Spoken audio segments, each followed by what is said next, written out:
that Brown versus Board of Education, this is an argument he made in 1991, that Brown versus Board of Education was actually a way for the white community to leverage its own power. It wasn't an attempt to end segregation in public schools.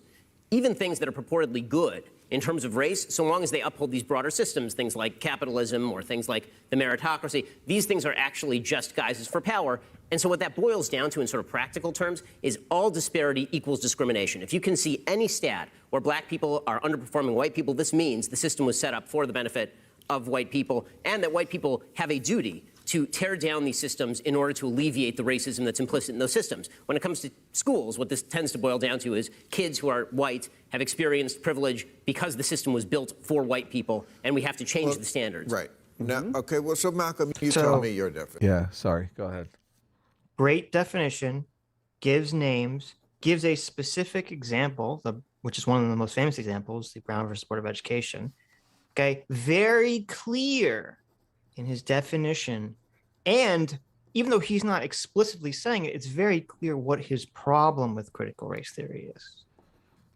Being anti-meritocracy, being so all disparities are the cause of racism, et cetera, et cetera. It totally bugs me that they categorize integration as like a whites power play when Southern whites fought it tooth and nail. Why the hell would Southern whites fight integration like hell? The federal government literally has to step in and put, National Guard troops on schoolyard, on school grounds in order to force them to integrate. How is that a huge white power play? Well, I don't get it. It's a really interesting question that I didn't think about until you just said it. And I think the way that they conceptualize it is that they think that all white people are basically the enemy. Mm-hmm.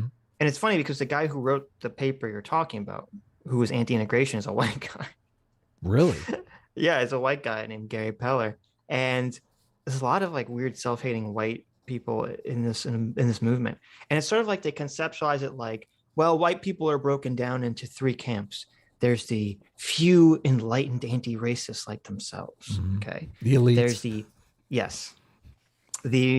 the racist, Republican Southerners who are the explicit racist, who want to subjugate black people, want to treat them like second-class citizens, probably want to, have them as slaves, but are just too afraid to admit it, And then there's the evil white liberals who are just as racist as the Southern Republican whites, but their racist manifest in this different way. Instead of explicitly wanting to subjugate black people, they want to force black people to live under this white hegemonic culture and be subsumed into the evils of liberalism.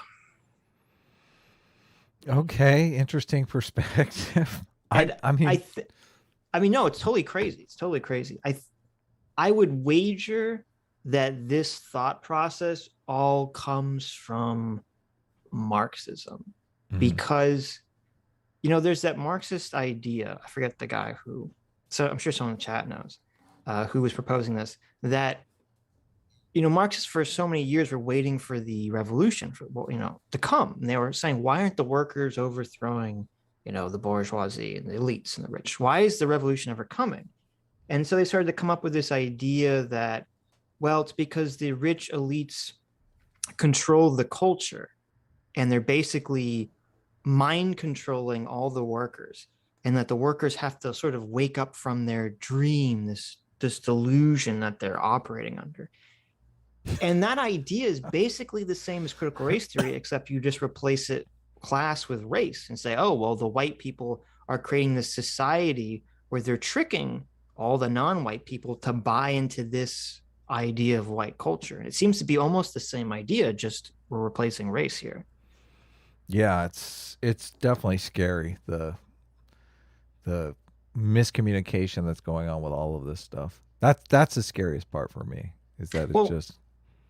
I don't know if it is a miscommunication. The only thing that to me that's being miscommunicated or misunderstood is that you have all these liberals who are being the, unwitting fools promoting CRT just because the Republicans are coming out against it. Appreciate you. being honest in defining of what it's like to be Black American, right? That is, I mean, we're talking about a system. That's unfair. You're saying we can't. No, I'm just saying. Ben's facial I agree. reaction. Yeah, I know. He's like, He's what? like, what? Right. That was the perfect like dog confused face. But Bill Maher pushed back too. He's like, "What are you talking about? You're a chief petty officer in the Navy." Well, Nance is like this is why I'm saying he's intensely dishonest, because at first he says, "Oh, I actually agree with Ben Shapiro's definition of CRT." And you're like, "That's great." But then he immediately jumps to, "I agree that this is the experience of all Blacks in America." So he's just said, wait a minute, the thing that Ben Shapiro disagrees with is the lived experience and perspective of every Black person in America. Yeah, That's how he's framing it. So he's So if speaking for the Black community now. Exactly. He's speaking for the Black community. He's saying CRT speaks for the Black community, that the Black community is a monolith. So if you criticize this perspective, then you're criticizing all Black people everywhere. yeah. You're doing a racism. Right. Agree with all of those suppositions because they are grounded in truth. Look, and the funny thing is, it's not just African Americans, right? No evidence is even remotely presented. He just said truth. That's it. Yeah, like, oh, everything he said is true. I mean, I'm not going to prove it. I'm not going to give an example of it. It's just true, obviously. Yeah. It's also the Scalp Act of 1749, where for $300 modern dollars, you had to cut off the head or the hair of an Indian to prove that. 1789. Wow. God. It's almost like yesterday. You've got them out of the way so they could settle. That's a little bit of American history that people should know about. The Chinese Exclusion Acts of the 1840s. These are things we don't talk about. Yeah, who's not talking about that shit? I don't understand this whole. None of this makes any sense to me, because it's like, okay, the same people who supposedly want to eliminate racism are the ones who want to focus on it as the most important part of American history. None of that makes any sense if your goals are to actually move past it. Yeah. Well, yes. We got a well out of Sitch. No, I'm just saying, I'm not sure they want to move past it.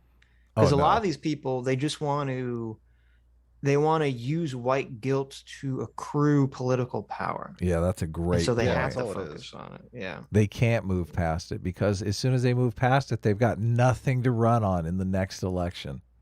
Right. Well, I mean, there is a valid truth or kernel truth in there that there are some people who want to dismiss all past racial injustices because they don't want to do anything to help, lower income people, lower income Black people or Black communities, by just saying, oh, well, fuck you, pull yourself up by your bootstraps. So there's some truth there, but obviously there's a difference between saying, well, we should understand our history so we understand why people are in positions that they're in now, or communities, I guess, not individual people, but communities as a whole are in the positions that they're in now, versus we need to hyperfixate on race and racism, and everything needs to be seen through the lens of racism. And that's what CRT does.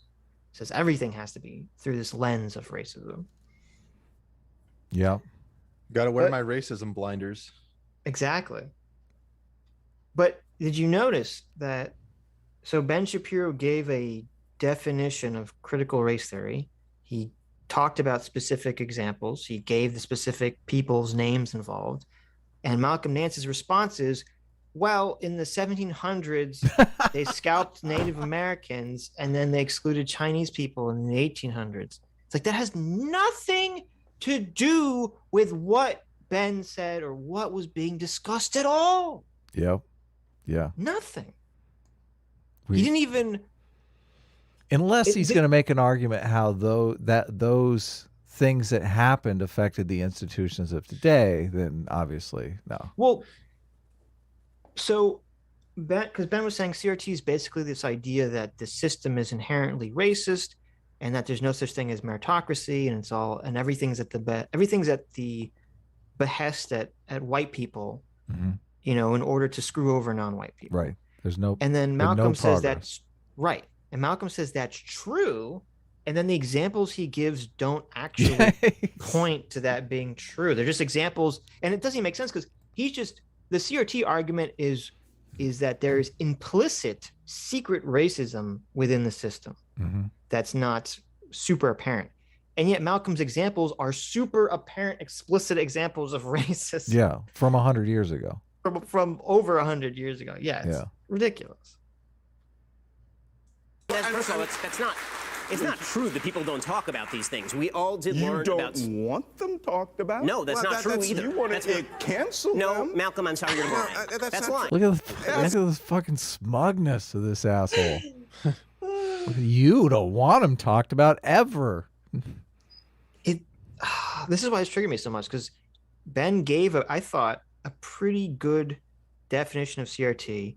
Even though you understand that Ben disagrees with it, he didn't super front load the definition with like his own negative premises on CRT. And this is Malcolm's response to that, is to act in the most bad faith as possible. I'm so glad that you brought up the fact that they're using this to gain political power, because that smug look that he has on his face is really just oh, look at this, your ancestors were a bunch of fucking maniac psychopaths and I'm rubbing it in your face so I can win at the next election. That's your inheritance right here. Don't you think? Not even with, that is what's happening, but it doesn't even make sense with Ben too, because if he's, I know, I'm looking at his history. It says he's Russian Lithuanian, so I'm pretty sure it's not like he descended from a family that owned slaves, in America. Yeah, they were out running the Holocaust. Yeah, they're running away from Nazis, or all the other anti-Semitism that was going on in that time period. Yeah, but this conversation really comes across as Malcolm doesn't know anything about CRT, and so he's just regurgitating the talking points, which totally. is Republicans don't want you to teach. They don't want children being taught about the history of racism in America.